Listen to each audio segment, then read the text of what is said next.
welcome to my channel. ඔයා අද නම් පළවෙනි පාරට මාව දකින්නේ මගේ channel එකට ආව ගොඩක් ආදරෙන් එකතු කරගන්නවා. අද vlog එක hair ගැන. hair එක ලස්සනට තියාගන්න හොඳට maintain කරන්න ආසයට තමයි අද vlog එක. අපිට තියෙන hair type එක අනුව අපි use කරන්න ඕන products වෙනස් වෙනවා. straight, wavy, curly, coily මේ වගේ විවිධ hair types තියෙනවා. අපිට තියෙන hair type එකේ තියෙන volume එක fine volume එකක්ද medium ද thick එක වැඩිද porosity එක වැඩිද scalp එකේ oiliness එක වැඩිද අඩුයිද මේ හැම දෙයක් මත තමයි අපි use කරන products තීරණය වෙන්නේ. ඕගොල්ලන්ට දැන් තේරෙනවනේ අපිට ආවට ගියාට products use කරන්න බෑ කියලා hair එකට. hair products තෝර ගැනීමේදී hair porosity කියන එක ගොඩක් වැදගත්. දෙයකට තෙතමනේ අවශෝෂණය කර ගැනීමේ හැකියාව, තෙතමනේ රඳවා තබා ගැනීමේ හැකියාව තමයි මේ porosity එකෙන් බලන්නේ. කොණ්ඩේ ඊටාම ඉක්මනින් වේලෙනවා නම්, හේදුවට පස්සේ තෙල් ගතියක් දැනෙනවා නම් porosity එක මත තමයි ඒක වෙනස් වෙන්නේ. low porosity hair එකක scalp එකට ගොඩක් තෙල් දාන්නේ නැහැ.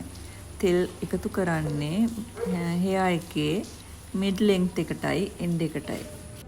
එහෙම දැම්මම ඒක ප්‍රමාණවත්. මම අද මේ oil එක හදන්න පාවිච්චි කරේ සුදු පොල් තෙලුයි, කරපිංචයි, වදමල් පෙච්චි ටිකකුයි, උඩු හාලුයි, ලුණු ගෙඩියකුයි. මම එකපාර ලොකු ප්‍රමාණවල වලින් හදන්නේ නැහැ කොණ්ඩේට දාන තෙල්. වාරෙම සතියේ දවසක් හෝ දෙකක් මම මේ විදිහට oil apply කරනවා. ඒ apply කරන දවසට මම මේකට භාවිතා කරන ingredients වෙනස් කරලා තමයි දාන්නේ. තමන්ට තියෙන අවශ්‍යතාවය අනුව කොණ්ඩේට එකතු කරන ingredients වෙනස් වෙන්න පුළුවන්.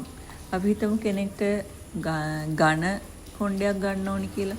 එහෙමත් නැත්නම් තව කෙනෙක්ට දිග කොණ්ඩයක් හදා ගන්න ඕනි කියලා. අන්න එතකොට ඕගොල්ලන් භාවිතා කරන අමුද්‍රව්‍ය වෙනස් කරලා ගන්න ඕන.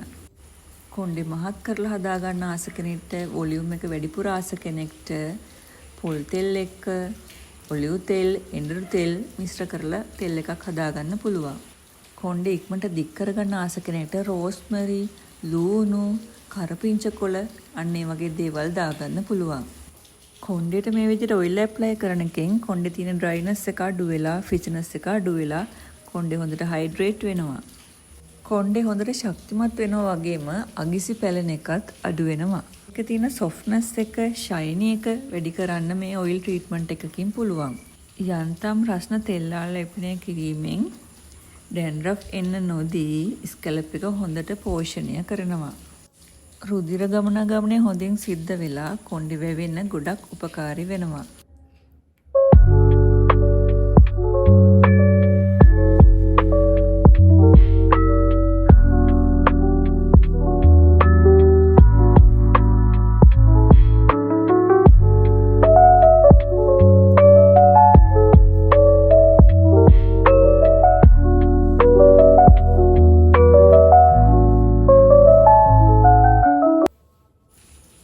දැන් මගේ මුළු කොණ්ඩේටම ඔයිල් ඇප්ලයි කරගෙන ඉවරයි.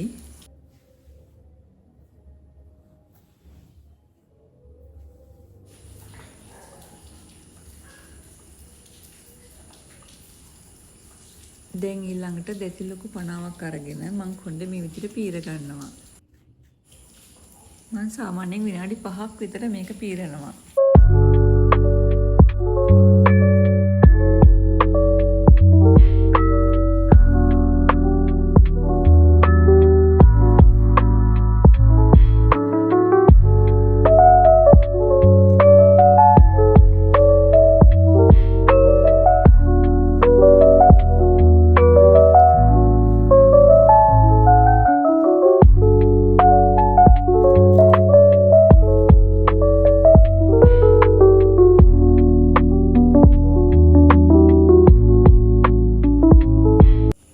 සාමාන්‍ය නිරෝගී පුද්ගලයෙක්ගේ දවසකට කොණ්ඩ ගස් 50ක් 100ක් අතර හැලෙන එක සාමාන්‍ය දෙයක්.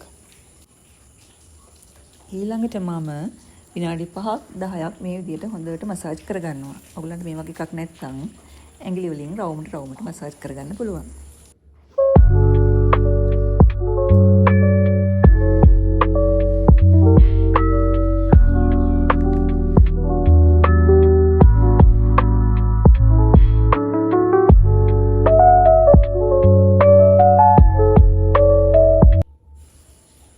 මසාජ් කරගෙන ඉවරනට පස්සේ විනාඩි 40ක්වත් අවම තෙල් ටික කොණ්ඩේ තියාගන්න.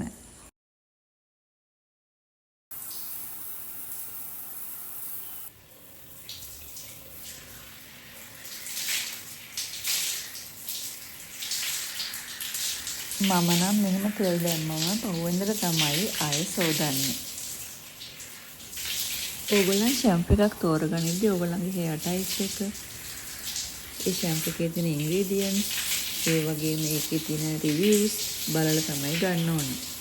dry hair කියන කෙනෙක් coconut oil, olive oil, අඩමි shampoo එකක් භාවිත කරනවා නම් හොඳයි. oily hair තියෙන කෙනෙක් සිංක් අඩංගු එහෙම නැත්නම් ginger extract තියෙන ෂැම්පු එකක් පාවිච්චි කරන්න ඕන. කලර් කරපු එහෙම නැත්නම් treated hair තියෙන කෙනෙක් sulfate free shampoo එකක්, color safe shampoo එකක් පාවිච්චි කරන්න ඕන. collagen volumizing shampoo එක. මේක sulfate free. ඔයගොල්ලන්ත් shampoo use කරද්දී scalp එකට direct apply කරන්න එපා. ඒක water ටිකක් එක mix කරලා මේ වගේ පොඩි බාල්දියක් එකට දාලා ස්කැල්ප් එකට දාන්න. ස්කැල්ප් එකේ ප්‍රශ්න තියෙන කෙනෙක්, dandruff, fungal වගේ තියෙන කෙනෙක් pH balance shampoo එකක්, medicated shampoo එකක් පාවිච්චි කරන්න ඕන. dandruff තියෙන කෙනෙක් ස්කැල්ප් එකට oil භාවිත කරන්න හොඳ නැහැ. oil භාවිත කිරීමෙන් වෙන්නේ dandruff එක මුළු ඔළුව පුරාම පැතිරෙන්න පුළුවන්.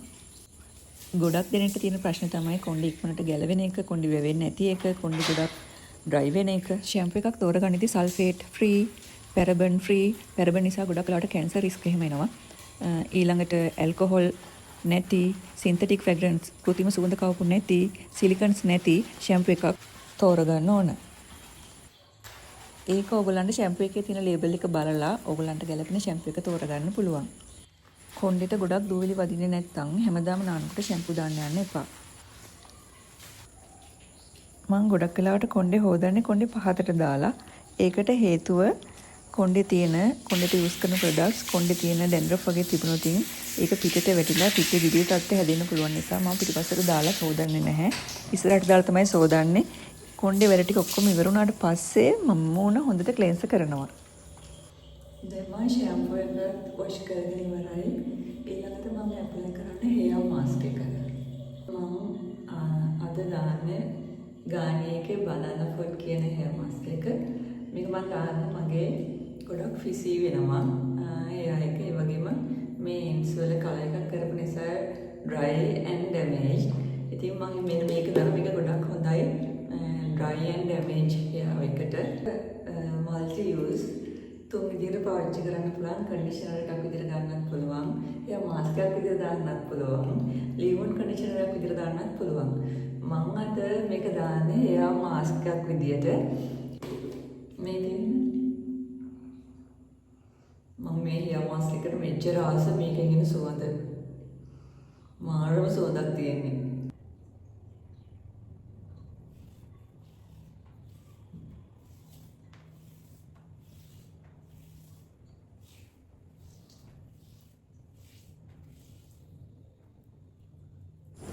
කොණ්ඩේට තෙල් දාලා තිබුණු නිසා මම හොඳට තෙල් ටික ඉවත් වෙනකම්ම ෂැම්පු එකෙන් හොඳට සෝද ගන්නවා.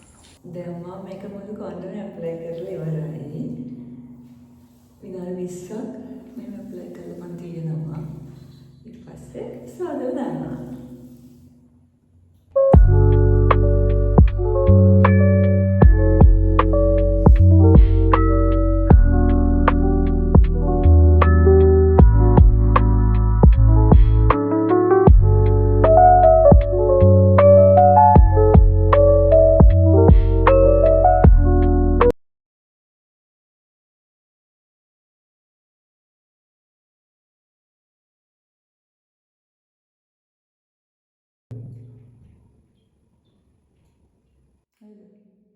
කපන එක වෙදරවනේ.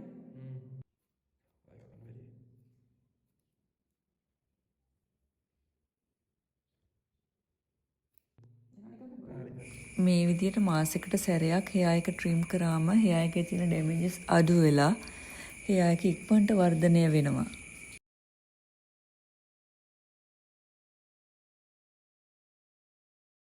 මගේ hair එක කලින් V shape එකට කපලා තිබුණේ. මට දැන් ඕන one length hair එකක් ගන්න. මම ටික ටික මේ විදිහට trim කරලා ඒක හදා ගන්නයි මේ හදන්නේ. ඔයගලන්ට පේනවද hair mask එක දැම්මට පස්සේ hair එකේ තියෙන shiny look එක? කොණ්ඩේ හොඳට බවුන්සි ලුක් එකක් එන්න මම අන්තිමට ලෝරියල් එකේ hair serum එක මේ විදිහට ගා ගන්නවා.